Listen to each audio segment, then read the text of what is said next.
नमस्कार। मैं प्रद्युमन जोशीला, हरियाणा प्रदेश का एक नेता जिसको राजनीति विरासत में मिली, लेकिन फिर भी बड़ा लंबा राजनीतिक संघर्ष में जीवन रहा। और नेताजी जब मंत्री रहे, चार चार मुख्यमंत्रियों की कैबिनेट में वो मंत्री रहे, और मंत्री रहते समय जितनी भीड़ उनके पास रहती थी वो उस समय के जो और मंत्री थे उनके मुकाबले सबसे ज्यादा थी। लेकिन अचंभे की बात यह है कि आज वो ना मंत्री हैं, ना विधायक हैं, ना सांसद हैं, और यहां तक कि उनकी कोई पार्टी भी नहीं है। उसके बावजूद हजारों हजार लोग उनको सुनने पहुंच रहे हैं। और नेताजी ने लिख दी है हरियाणा में एक नई पार्टी बनाने की इबारत। जी हां, एक नई पार्टी, एक नए मोर्चे, एक नए राजनीतिक फ्रंट का ऐलान हरियाणा में कभी भी हो सकता है।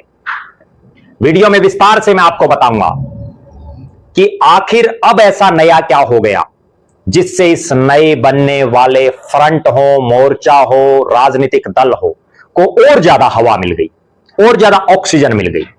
विस्तार से देखने से पहले आप सभी दर्शक हमारे YouTube चैनल को सब्सक्राइब करें, बेल आइकन घंटी का बटन अवश्य दबाएं, वीडियो को ज्यादा से ज्यादा शेयर करें, अपने विचार कमेंट के माध्यम से जरूर लिखें, वीडियो को हाइप जरूर करें। जो दर्शक निष्पक्ष, निर्भीक और स्वतंत्र पत्रकारिता में विश्वास रखते हैं वो हमें निरंतर आर्थिक सहयोग जरूर करें। उसके लिए आप हमारे मोबाइल नंबर 94 166 74 472 94166 74472 पर गूगल पे या फोन पे जरूर करें। अब मैं जिस नेताजी का जिक्र कर रहा हूं, हरियाणा प्रदेश के बिल्कुल आखिरी छोर पर उन्होंने अपना शक्ति प्रदर्शन किया। प्रदेश के कोने कोने में घूम करके अपने कार्यकर्ताओं, अपने साथियों की नब्ज टटोल रहे हैं। और विशेष बात, चूंकि वो किसी दल में नहीं है, इसलिए तमाम राजनीतिक दलों के नेता कार्यकर्ता उनके कार्यक्रमों में पहुंच रहे हैं, उनकी सुन रहे हैं, अपनी बता रहे हैं। और नाम है चौधरी रणजीत सिंह। चौधरी रणजीत सिंह देश के 2 बार लगातार उप प्रधानमंत्री बने, जगत ताऊ के नाम से जिनको दुनिया जानती है। चौधरी देवीलाल के बेटे हैं और अपने पूरे परिवार में सबसे बड़े हैं। चौधरी देवीलाल के पूरे परिवार में चौधरी रणजीत सिंह चौधरी देवीलाल की सरकार में मंत्री रहे, चौधरी ओम प्रकाश चौटाला की सरकार में मंत्री रहे, मनोहर लाल खट्टर साहब की सरकार में मंत्री रहे, नायब सिंह सैनी की सरकार में मंत्री रहे, चौधरी भूपेंद्र सिंह हुड्डा के साथ भी प्लानिंग कमीशन जो है, योजना आयोग, उसके वो उपाध्यक्ष रहे, यानी एक कैबिनेट मंत्री के बराबर का रैंक। देश की सबसे बड़ी पंचायत संसद के उच्च सदन राज्यसभा के वो सदस्य रहे। 2 अलग अलग विधानसभा क्षेत्रों से वो विधायक भी रहे और बहुत लंबा राजनीतिक उनका तजुर्बा।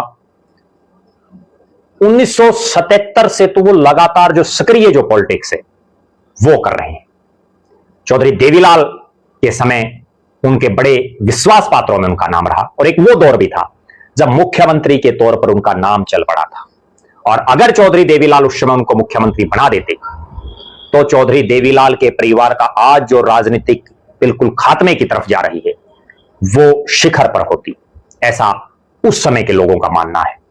बहुत लोगों के मेरे पास फोन आते हैं, कमेंट्स भी आते हैं जिन्होंने चौधरी देवीलाल के साथ काम किया और उस 1989 के दौर में उन्होंने काम किया जब यह चर्चा थी कि मुख्यमंत्री चौधरी ओम प्रकाश चौटाला बने या मुख्यमंत्री चौधरी रणजीत सिंह बने। बहरहाल समय बीतता जाता है, समय परिवर्तनशील भी है, समय किसी का भी नहीं रहता, कभी किसी का ऊपर कभी किसी का नीचे। अब जो ताजा हालात हैं वो ये हैं कि जब 8 अक्टूबर 2024 को हरियाणा में चुनाव परिणाम आया, उसके बाद से पिछले 10 महीने में प्रदेश की राजनीति में हजारों हजार ऐसे नेता और कार्यकर्ता हैं जो किसी नए विकल्प की खोज में हैं, जो फिलहाल जिस पार्टी में है उसमें अपने आप को उदासीन महसूस कर रहे हैं, कुंठित महसूस कर रहे हैं, और वो चाहते हैं कि किसी नए दल में, किसी नए फ्रंट में, किसी नए मोर्चे में या कोई नया ऐसा सिस्टम हो जिसमें उनको काम करने का मौका मिले। और चौधरी रणजीत सिंह को लोकसभा में बीजेपी ने टिकट दी, विधानसभा में उन्होंने निर्दलीय चुनाव लड़ा। उसके बाद से वो भले ही प्रदेश के बाकी नेता जो पार्टियों में हैं, जो पार्टियों के मुखिया तक हैं, पार्टियों के जो कर्ता धर्ता हैं, वो भी अभी तक सही ढंग से अपने घरों से बाहर नहीं निकले, हरियाणा प्रदेश में नहीं घूमे हैं। लेकिन जिस सिरसा से चौधरी रणजीत सिंह आते हैं उस जिले में ही 3 पार्टियां, यानी इंडियन नेशनल लोकदल जिसके राष्ट्रीय अध्यक्ष अभय सिंह चौटाला, जननायक जनता पार्टी जिसके राष्ट्रीय अध्यक्ष अजय सिंह चौटाला और हरियाणा लोकहित पार्टी हलोपा जिसके प्रदेश अध्यक्ष गोपाल कांडा, 3 पार्टियां तो सिरसा में हैं। लेकिन उसके बावजूद रविवार का दिन सिरसा की ही नहीं हरियाणा की राजनीति को हिलाने वाला दिन रहा। रविवार को यानी 10 अगस्त को हरियाणा प्रदेश के 4 अलग अलग जिलों में कार्यकर्ता सम्मेलन करने के बाद चौधरी रणजीत सिंह ने अपने घर ही जिले में शक्ति प्रदर्शन किया और एक कार्यकर्ता सम्मेलन बुलाया, लेकिन वो रैली में तब्दील हो गया। पंडाल छोटा पड़ गया और जितने लोग कुर्सियों पर बैठे थे उससे 2 गुना से ज्यादा लोग खड़े थे, सड़क पर खड़े थे, सड़क के साथ साथ खड़े थे। हजारों हजार साधनों में लोग वहां पहुंचे, हजारों हजार की भीड़। और आए कहां से? केवल 5 हलके जो सिरसा जिले के हैं। रानिया खुद चौधरी रणजीत सिंह जहां से चुनाव लड़ रहे हैं, 4 हलके और बचते हैं जिनमें एलनाबाद, डबवाड़ी, काड़ावाड़ी और सिरसा। 5 हलकों से हजारों कार्यकर्ता, और वो जुनूनी कार्यकर्ता, ये कोई आम भीड़ नहीं, आम जनता नहीं, आम सुनने वाले वोटर नहीं, बल्कि वो कार्यकर्ता जो रैली हो तो 1-1, 2-2, 4-4 गाड़ियां और बसें भरने की क्षमता रखते हैं, वो हजारों हजार जुनूनी उत्साही कार्यकर्ता, युवा से लेकर बुजुर्ग तक वहां। इससे पहले रणजीत सिंह 4 अलग अलग जिलों में कार्यकर्ता सम्मेलन कर चुके हैं। हिसार में, जहां से उन्होंने लोकसभा के 2 चुनाव लड़े हैं, हिसार के आदमपुर से भी उन्होंने विधानसभा का चुनाव लड़ा। यमुनानगर, हरियाणा का बिल्कुल आखिरी छोर, उत्तर प्रदेश के साथ लगता। कुरुक्षेत्र, धर्मनगरी कुरुक्षेत्र, सीएम सिटी, और महेंद्रगढ़, हरियाणा के राजस्थान के साथ लगता आखिरी छोर। और अब 5वां प्रोग्राम हरियाणा के पंजाब और राजस्थान से लगता आखिरी छोर, सिरसा। यानी चारों तरफ हरियाणा के एक नेता घूम रहा है, कार्यकर्ता सम्मेलन कर रहा है। ना झंडा है, ना डंडा है, ना पार्टी है, ना एमएलए है, ना एमपी है, ना मंत्री है, ना संतरी है, ना पदाधिकारी है, फिर भी हजारों हजार लोग, चाहे आखिरी यमुना नगर हो, चाहे कुरुक्षेत्र हो, चाहे अहिरवाल का गढ़ नारनौल हो, चाहे हिसार हो, चाहे अब सिरसा हो। सिरसा में पिछले 10 महीने की अगर मैं आपको राजनीतिक परिस्थिति दिखाऊं, बताऊं, तो तीनों जो पार्टियां सिरसा की क्षेत्रीय पार्टियां, इनेलो हो, हलोपा हो और जेजेपी हो, कोई हिम्मत नहीं जुटा पाई इतनी भीड़ करने की कभी भी। और ना बीजेपी जुटा पाई, ना कांग्रेस जुटा पाई, ना आम आदमी जुटा पाई। जबकि कांग्रेस के तो यहां से 3-3 विधायक हैं, सांसद कांग्रेस की है, बीजेपी के भी बड़े बड़े तुर्रम खान नेता हैं। लेकिन अगर भीड़ वास्तव में किसी के साथ है, कार्यकर्ता किसी के साथ है और बिना पार्टी किसी के साथ कार्यकर्ता है, तो वो चौधरी रणजीत सिंह है। ये वो चौधरी रणजीत सिंह हैं जिन्होंने सोनिया गांधी से लेकर के और अमित शाह तक बड़े बड़े नेताओं के जलसे और रैलियां करवाई। ये वो चौधरी रणजीत सिंह हैं जिनकी देश के प्रधानमंत्री नरेंद्र मोदी भी सम्मान से इज्जत करते हैं।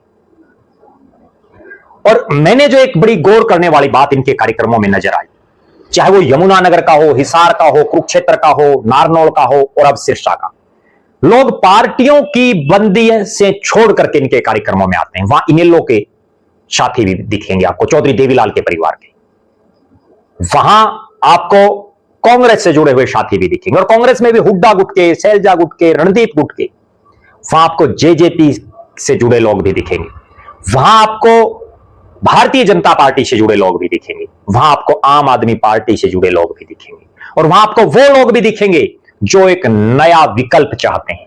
बहरहाल चौधरी रणजीत सिंह ने अपनी 3 पीढ़ियों के साथ मंच से ऐलान किया, अपने बेटे गगनदीप सिंह, अपने पोते सूर्य प्रकाश और अपने पिता चौधरी देवीलाल जो स्वर्ग में बैठे हैं, उनका आशीर्वाद लेकर के उन्होंने जो ऐलान किया कि वो एक बड़ी रैली करेंगे हरियाणा प्रदेश की। उससे पहले 22 के 22 जिलों में घूमेंगे, 90 के 90 हलकों के अपने साथियों की फिर एक मीटिंग बुलाएंगे, और उसमें जो साथी कहेंगे लाखों की भीड़ में वो ऐलान किया जाएगा। और चौधरी रणजीत सिंह ने एक बात और कही कि इस बार आर पार की लड़ाई होगी। उनके जो समर्थक हैं वो भी बड़ी बात कह रहे हैं, वो कह रहे हैं कि इस बार लड़ाई मुख्यमंत्री की होनी चाहिए, मंत्री से काम नहीं चलेगा। बहरहाल चौधरी रणजीत सिंह ने ऐलान किया कि अब वो 20 तारीख को मेवात में कार्यकर्ता सम्मेलन करेंगे, फिर वो पलवल में करेंगे, भिवानी में करेंगे, पानीपत में करेंगे, जींद में करेंगे, तमाम हरियाणा के अलग अलग हिस्सों में करेंगे। बहरहाल हरियाणा प्रदेश में चूंकि 1.25 साल के आसपास लोकसभा चुनाव हो चुका है, मोटा मोटी हम ये मान सकते हैं कि 3.5 साल बाकी है, और हो सकता है एक देश एक चुनाव, वन नेशन वन इलेक्शन के तहत मोदी साहब चुनाव पहले भी करा दे। इसलिए हरियाणा में राजनीति लगातार सरपट दौड़ रही है और सबकी नजरें, चाहे वो बीजेपी वाले हों, कांग्रेस वाले, इनेलो वाले, जेजेपी वाले, आम आदमी वाले या अन्य दलों वाले या न्यूट्रल निर्दलीय, उनकी नजरें चौधरी रणजीत सिंह के अगले कदम पर है। अब देखना यह है कि चौधरी रणजीत सिंह कोई साहसिक और मजबूत फैसला ले पाएंगे या वो नहीं ले पाएंगे। यह भी बड़ी गौर करने वाली बात है। चौधरी रणजीत सिंह को जिस ढंग से अपने साथियों का, कार्यकर्ताओं का साथ और सहयोग मिल रहा है, उससे लग यही रहा है कि हरियाणा प्रदेश में एक नया मजबूत विकल्प देने की उन्होंने तैयारी कर ली है। आप दर्शक क्या मानते हैं कि एक नेता जिसने लंबा संघर्ष किया हो, जो फिलहाल ना पार्टी में हो ना किसी और पद पर हो, उसके बावजूद जिस तरह से लोग उमड़ रहे हैं, आप क्या मानते हैं कि चौधरी रणजीत सिंह को क्या फैसला लेना चाहिए? आप जरूर कमेंट करें। आप यह भी कमेंट करें कि आज के हालात में क्या चौधरी रणजीत सिंह कोई नया राजनीतिक दल, राजनीतिक मोर्चा बना करके प्रदेश में कुछ नया परिवर्तन ला सकते हैं? आप यह भी जरूर कमेंट करें कि अगर वो किसी दल, कोई दल ना बनाए अपना, तो उनको किस पार्टी में जाना चाहिए। आप अपनी बेबाकी से राय रखें। आप लगातार हमारे साथ बने रहें। हमारे फेसबुक पेज को लाइक और फॉलो करें, यूट्यूब पर चैनल को सब्सक्राइब करें, बेल आइकन घंटी का बटन अवश्य दबाएं, वीडियो को ज्यादा से ज्यादा शेयर करें, अपने विचार कमेंट जरूर करें, वीडियो को हाइप करें। जो दर्शक आर्थिक रूप से सक्षम हैं वो हमें निरंतर आर्थिक सहयोग जरूर करें। बहुत बहुत धन्यवाद। आपका अपना प्रद्युमन जोशीला।